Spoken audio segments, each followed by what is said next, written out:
day before will go down as one of the largest scams in the gaming industry, and while the developers have tried to apologize, saying, "We're so sorry for letting so many of you down," they are now blaming a hate campaign and misinformation for the game's negative reception.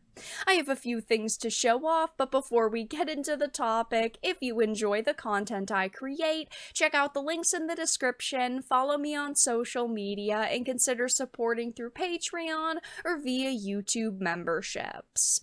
The article starts off with saying, "The day before, developer Fantastic has asserted that the game's lackluster reception and untimely demise were both the fault of a hate campaign not rooted in reality. Its claims arrived mere days after the servers were officially shut down, leaving the game in the annals of history for all the wrong reasons." This is gonna be one of the examples that is used for years and years to come as the largest scam in the video game industry, or at least the largest, most recent scam in video game history. This was a complete and utter disaster, and it's not our fault. It is not creators on YouTube's fault or journalists' fault that this game failed. It is the developers. They only have themselves to blame. First of all, there's nothing for them to gain here. They're done, and they will forever be known as scammers, so you'd think that they would have nothing to say, but instead they are trying to blame a hate campaign for the reason it failed.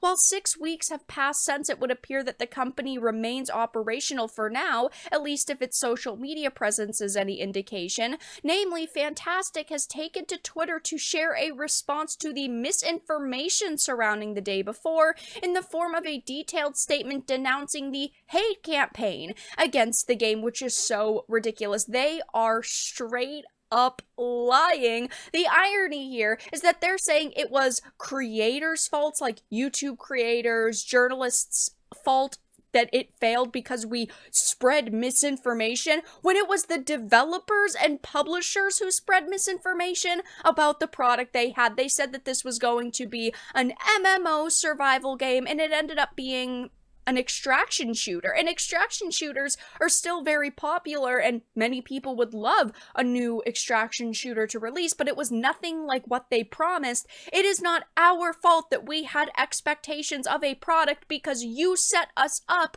for those expectations. You told us what you were going to create, what this title was supposed to be. That's not our fault. All we did was talk about the information that was presented, judging teasers and trailers, and trying to get other people excited for the game, or of course provide information which led us to be skeptical. That's not our fault. It is completely your fault for setting yourself up for this level of failure. I mean, for years, since this game was announced, people were a bit skeptical, and a lot of people were worried that it was going to end up not even coming out and they were just going to take a bunch of money and run. But there were other people who were genuinely excited. It sounded like it was going to be a massive game that was going to have a lot of updates. The developers seemed like they were going to be putting a lot of effort into it, and unfortunately we got a pile of trash, and they only have themselves to blame. It is hilarious to see them coming out